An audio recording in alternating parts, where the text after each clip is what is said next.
எல்லாருக்கும் வணக்கம். Welcome to Ranipet சமையல். இன்றைக்கி நம்ம ஒரு சூப்பர் ஸ்நாக்ஸான சமோசா எப்படி செய்யுதுன்னு பார்க்கலாங்க. இந்த சமோசா எல்லாருக்குமே ரொம்ப பிடிக்கும். இந்த சமோசா இந்த பேக்கரியிலலாம் கிடைக்கும் இல்லைங்களா, அந்த மாதிரி ஸ்டைலில் இன்றைக்கி எப்படி செய்யுதுன்னு பார்க்கலாம். நான் சமோசா செய்ய 1.5 கப் அளவுக்கு மைதா மாவு எடுத்திருக்கேன். ஃபுல்லாகவே நான் மைதா மாவு தான் எடுத்திருக்கேன். அடுத்தது ஒரு 1/4 டீஸ்பூன் அளவுக்கு ஓமம் சேர்க்குறேன். ஓமம் டைஜஷனுக்கு ரொம்ப நல்லது. இந்த நெஞ்சு கரிப்பெல்லாம் இல்லாமல் இருக்கும், அதனால் ஓமம் கண்டிப்பாக சேர்த்துக்கோங்க.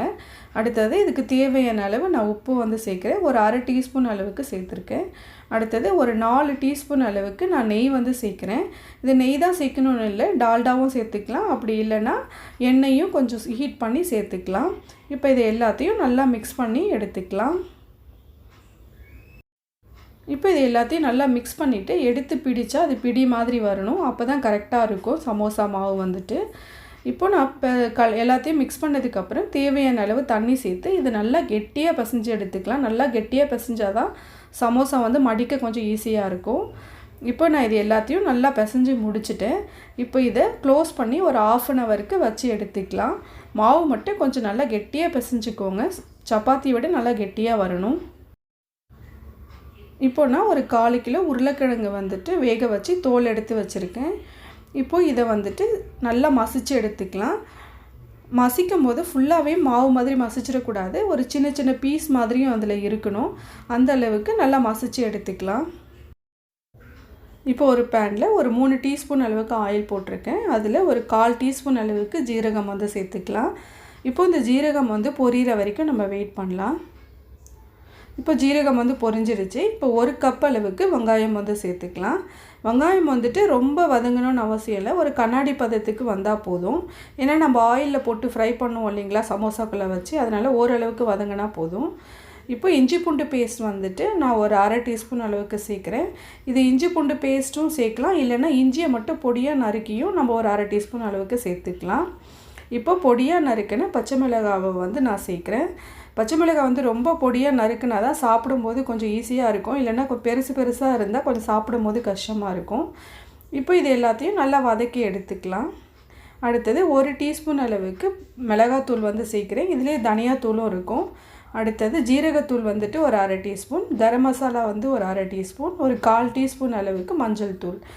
அடுத்தது தேவையான அளவு உப்பு சேர்த்து இந்த மசாலாவெல்லாம் அந்த எண்ணெயிலேயே நல்லா ஃப்ரை பண்ணி எடுத்துக்கலாம். இப்போ மசாலாவோட பச்சை ஸ்மெல்லாம் போகிற வரைக்கும் நல்லா வதக்கிட்டு, அடுத்தது நம்ம மசிச்சு வச்சுருக்க உருளைக்கிழங்கு இதோட சேர்த்து நல்லா மிக்ஸ் பண்ணி எடுத்துக்கலாம். ஃப்ளேமை கொஞ்சம் மீடியம் ஃப்ளேமில் வச்சுட்டு நம்ம மிக்ஸ் பண்ணோம்னா நல்லா மிக்ஸ் ஆகிடும். அந்த மசாலாவும் இந்த உருளைக்கிழங்கு ஒன்றோடு ஒன்று நல்லா மிக்ஸ் ஆனால் தான் டேஸ்ட்டு ரொம்ப நல்லாயிருக்கும். அதனால் கொஞ்சம் பொறுமையாக அந்த மசாலாவோட அந்த உருளைக்கிழங்கு நல்லா மிக்ஸ் ஆகிற வரைக்கும் நல்லா மிக்ஸ் பண்ணி எடுத்துக்கலாம். இப்போ நான் பொடியாக நறுக்கின கொத்தமல்லி கொஞ்சம் சேர்க்குறேன். இப்போ கடைசியாக ஃப்ளேம் ஆஃப் பண்ணிவிட்டு லெமன் ஜூஸ் கொஞ்சமாக விட்டுக்கலாம். ஒரு 1/2 டீஸ்பூன்லேருந்து 1 டீஸ்பூன் அளவுக்கு லெமன் ஜூஸ் விட்டால் தான் டேஸ்ட் ரொம்ப நல்லாயிருக்கும். இப்போது மாவு பிசைஞ்சு வச்சு ஒரு 1/2 மணி நேரம் ஆயிடுச்சு.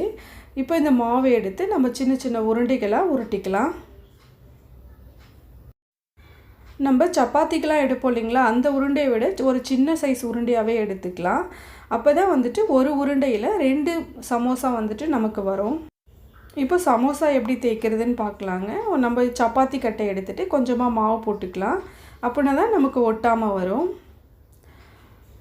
இப்போ இந்த உருண்டையை எடுத்து வச்சு நம்ம ஒரு சப்பாத்தி மாதிரி தேய்ச்சிக்கலாம். ரொம்ப தின்னாலாம் தேய்க்க வேண்டாம், ஓரளவுக்கு மொத்தமாகவே தேய்ச்சி எடுத்துக்கலாம். நம்ம சப்பாத்தி எப்படி தேய்ப்போமோ அந்த அளவுக்கு தேய்ச்சி எடுத்துக்கலாம்.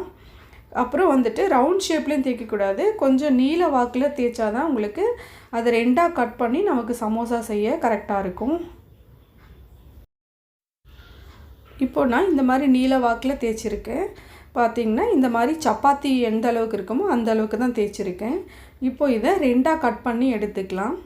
ஒரு உருண்டையில் 2 சமோசா செய்யலாம். இப்போ இதில் ஒரு பீஸை மட்டும் நம்ம எடுத்து சமோசா எப்படி மடிக்கிறதுன்னு பார்க்கலாம். இப்போ நம்ம ரெடி பண்ணி வச்சு அந்த உருளைக்கிழங்கு மசாலா நல்லா சூடு ஆறிடுச்சு. அப்புறம் கொஞ்சமாக மைதா மாவு தண்ணி போட்டு கரைச்சி வச்சுருக்கேன். இப்போ ஒரு பீஸ் மட்டும் நான் எடுத்திருக்கேன். நம்ம எந்த சைடு கட் பண்ணமோ அந்த சைடில் லைட்டாக வந்து மைதா மாவு தடவிட்டு ஒரு எண்ட்லேருந்து இன்னொரு எண்ட் வந்து அப்படியே மடித்து விட்டுடலாம். இப்போ நமக்கு ஒரு முக்கோண ஷேப் மாதிரி வரும். இப்போது இதை வந்துட்டு எடுத்து அந்த கோன் மாதிரி நம்ம ரெடி பண்ணிக்கலாம். இப்போ நம்ம ரெடி பண்ணி வச்ச உருளைக்கிழங்கை வந்து உள்ளே வச்சு நல்லா வந்து கொஞ்சம் லைட்டாக ப்ரெஸ் பண்ணி விட்டுடலாம். இப்போ நான் 2 டீஸ்பூன் அளவுக்கு வச்சுருக்கேன். அப்புறம் அடுத்த எண்டில் கொஞ்சம் மைதா மாவு தடவி அந்த எண்டை வந்து கொஞ்சம் லைட்டாக சென்டரில் இப்படி மடிச்சுட்டு அப்புறம் இந்த எண்டோடு கொண்டு வந்து மடித்தோம்னா அந்த சமோசா வந்து ரெடி ஆகிடும். அப்போ தான் அது முக்கோண ஷேப்பில் நிற்கிற மாதிரி வந்துட்டு உங்களுக்கு வரும். அப்புறம் இந்த இது பார்த்திங்கன்னா அழகாக முக்கோணம் மாதிரி அதை நிற்க வச்சாலும் அப்படியே நிற்கும். பார்த்தீங்கன்னா இதே மாதிரி நான் இப்போ எல்லா சமோசாவையும் மடித்து முடிச்சிட்டேன்.